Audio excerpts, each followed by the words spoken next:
Good morning students, welcome back to your social studies class. I hope you all students have watched the earlier session which we have discussed. So in this session we are going to discuss about the vegetation which is found in the grassland areas of North America. As we have discussed here that the climate of this area is not very hot and not very cold, and due to the presence of the two rivers Mississippi and Missouri, the water is found in very good quantity, so the crops like wheat and maize can be grown easily in these areas. Right, so wheat and maize are the main crops which are grown here, and in prairies, the prairies are the biggest wheat growing area of the world, and USA export the surplus of wheat to other countries. As a result, they are known as wheat basket of the world. Only a few trees such as willows are found on the banks of Mississippi and Missouri rivers. Then moving to the wildlife of the grassland area.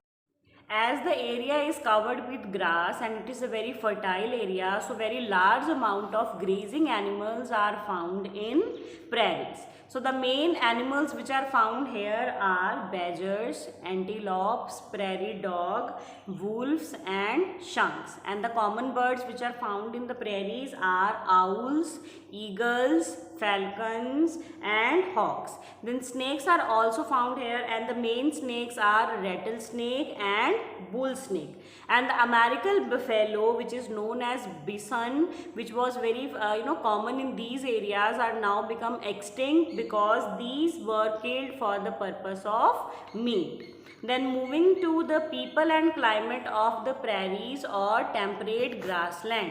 So in the prairies, the farmers or the people used to practice farming and cattle rearing, because the area for farming is spread over to the acres. So in prairies, ploughing, sowing, harvesting, threshing and winnowing are done with the help of machines, because in agriculture activities we have to perform the activity of ploughing as well as sowing the seeds, then harvesting the crops, then threshing the crops, and the last process is winnowing. So all these activities are done with the help of machines. The storing of food grain is done through the machines in the silos. So here you can see these are the silos which are used for storing the food grains. As the production is very high, so the farmers are very rich and leads a modern life with all the luxurious items.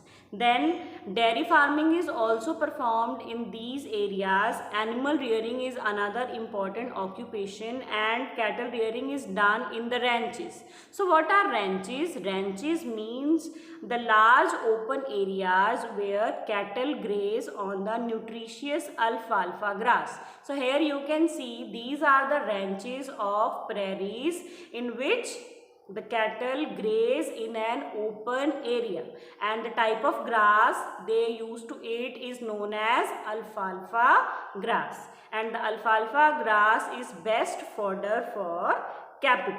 Now moving to the industries of temperate grassland. The major industries here are oil extracting, meat packing or ore crushing and flour mills. Coal, lignite and mineral oil are mined here in large quantity. Texas is the main mineral oil producing state of the USA. Right? This was all about the chapter of tropical grasslands. I hope you all students understand the concept. Thank you students and have a nice day.